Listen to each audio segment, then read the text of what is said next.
En este primer bloque vamos a introducirnos al tema de la historia del diluvio en términos del contexto espacio-temporal, cómo fue también el descubrimiento de este texto, y debemos decir que vamos a trabajar fundamentalmente con textos provenientes de la Mesopotamia antigua.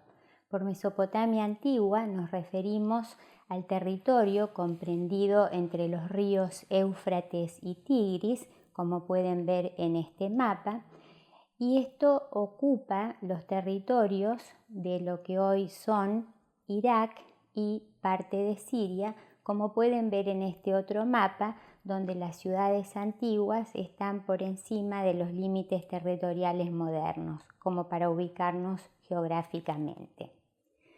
Los objetivos de este curso en términos generales son examinar las fuentes escritas más antiguas sobre la historia del diluvio que destruyó a la humanidad. Vamos a ver también cómo se relaciona esa historia con otros textos literarios e históricos de aquella época, y vamos a tratar de pensar la importancia del diluvio dentro de la tradición literaria de la Mesopotamia antigua. La historia proviene de textos escritos sobre tablillas de arcilla, como por ejemplo este que ven en esta imagen, y están escritos en una forma de escritura que se denomina escritura cuneiforme, porque cada signo tiene forma de cuña, es decir, parece un pequeño clavo. Algunos de estos textos están escritos en lengua sumeria. La lengua sumeria es la primera lengua de la que se tienen registros escritos en la región de la Mesopotamia. Allí la invención de la escritura se da aproximadamente entre el 3100 y el 3200 a.C.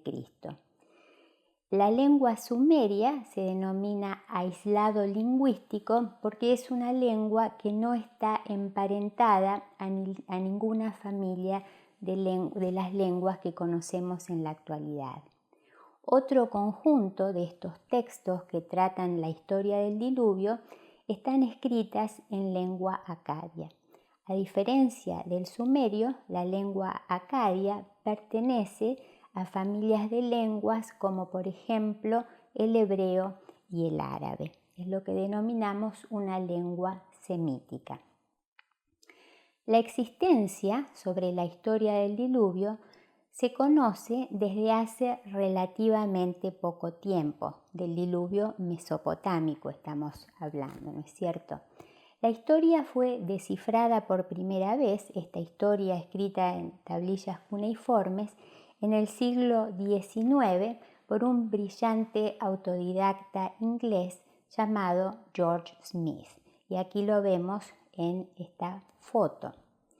El 3 de diciembre de 1872, Smith leyó un trabajo en la Sociedad de Arqueología Bíblica de Londres donde anunció que había descubierto una versión del diluvio babilónico anterior al diluvio bíblico.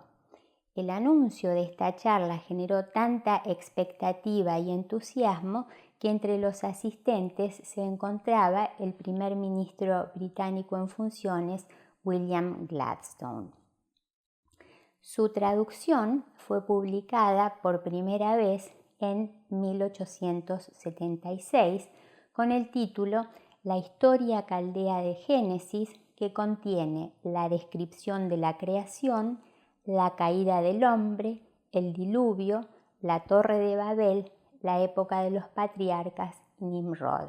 Y en esta foto ustedes pueden ver la primera página de ese libro tan importante. De ese texto literario sobre la historia del diluvio, Smith conocía solamente una copia. Esa copia consistía en 3 fragmentos que eran solo parte de una tablilla. Y esta tablilla provenía de la legendaria biblioteca del rey Ashurbanipal, que reinó en Asiria desde el 668 al 627 antes de Cristo. Y esta biblioteca se ubicaba en la ciudad de Nínive, que allí tienen ustedes ubicadas en el mapa. Esas tablillas con la historia del diluvio se encuentran hoy en el Museo Británico de Londres, las tablillas que descubrió George Smith. Hacia finales de la década de 1890 comenzaron a aparecer más fragmentos con la historia del diluvio, lo que permitió ir completando esa historia tan antigua cada vez más. En el día de hoy contamos con varias versiones. Algunos manuscritos han aparecido bastante recientemente. Entonces, en este curso vamos a trabajar con 4 historias diferentes, aunque emparentadas, referidas al diluvio en la antigua Babilonia. El primer texto se denomina Épica de Atrahasis. El segundo texto es la llamada Tablilla del Arca. El tercer texto es la historia sumeria del diluvio. Y finalmente el cuarto texto va a ser la tablilla 11ª del poema de Gilgamesh. Y en los bloques siguientes vamos a ir analizando cada uno de estos textos. Terminamos aquí entonces el primer bloque de nuestro curso.